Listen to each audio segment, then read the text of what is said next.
The Miami Hurricanes defeated the UAB Blazers 31-14 at Hard Rock Stadium on Thursday, September 10th. This was the debut for the 2020 Miami Hurricanes season, and it was a pretty solid win for Miami. There's some things to nitpick here, but we can go ahead and start breaking down some of these numbers. 495 total yards of offense for the Hurricanes, 158 of those were passing, and 337 of those were rushing. Let's talk about the offense first. It was the debut of the Houston transfer quarterback, D'Eriq King, and he had a pretty solid debut for his first game. There were a couple moments that's a little rusty, had some passes that he missed, but for the most part, I thought that he played pretty solid. He was 16 of 24 on 144 yards passing, 1 touchdown, but then also rushed for 83 yards on 12 attempts and a touchdown, and just has really crazy escapability in the pocket and was just very mobile. Got away from the rush several times on plays that looked like were completely blown up and made something out of it. For the most part, for D'Eriq King, I have to say I was pretty impressed with his performance. Now let's talk about Cameron Harris. 17 carries, 134 yards, 2 touchdowns, a couple of big runs.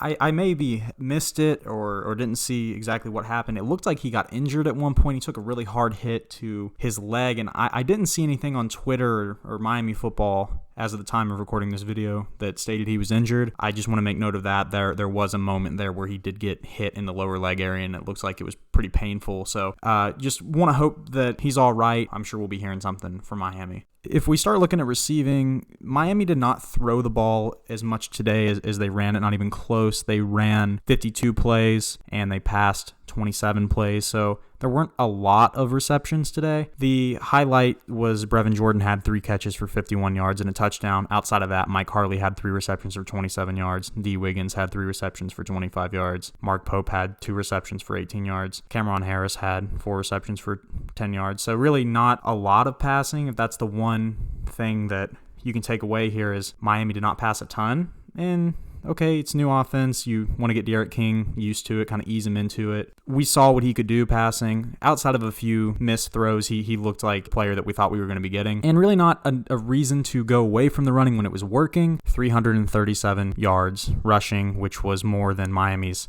last 3 games of the 2019 season combined, according to Bruce Feldman. So yeah, I guess if my only gripe would have been, I wish we would have passed more on first and second down, but I guess you can't really complain too much when you're getting 5 and 6 yards on those downs. So the last point I want to make on the offense, I was really impressed by the offensive line today, allowing our rushers to be able to get out in an open space, and they just looked way better. We didn't have a lot of penalties today, which was a plus. I thought for the most part the offensive line play was much better than what we had been accustomed to. As far as breaking down defense, we didn't force any turnovers today. There weren't very many turnovers in this game. There's only one. It was by Miami. We muffed a punt early in the game, which led to a UAB touchdown, which was bad. But as far as defense goes, it was pretty solid effort. There were a couple of drives where it was not great. UAB had some drives, especially early in the game, that just really gashed us, and that was not great at all. But if you look at the final stats here, UAB had 285 total yards of offense, 205 passing yards, and only 80 rushing yards. So for the most part, can't really complain too much about the defense. There were definitely some moments where I was like, whoa, they have a lot of space to work. We're really playing off guys. Or there was one particular touchdown play where the dude was being escorted into the end zone, it looked like. So, but outside of that, pretty solid. I think the things we have to take into consideration for this season is it's a weird season. It was a COVID offseason. It was a limited offseason. You limit on in-person meetings. Practices were weird. A lot of guys didn't even know if they were going to be playing. Factor all of that with the new offense. I could see why it was a little bit rusty, but that does not mean that we don't need to make improvements. I like what we saw today. The spread was 15 points. We won by 17.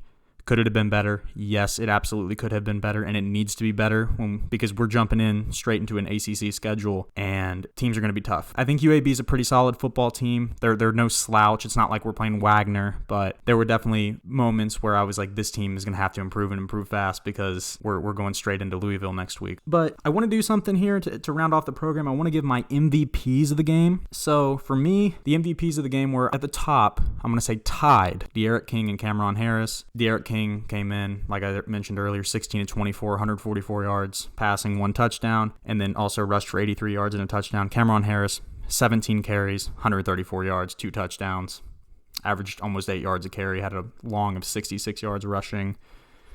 And I guess if I was going to throw another person in there, the only person from receiving of note, Brevin Jordan, had a nice touchdown grab, but none of the receivers really got involved tonight because, like I said, we weren't passing too much.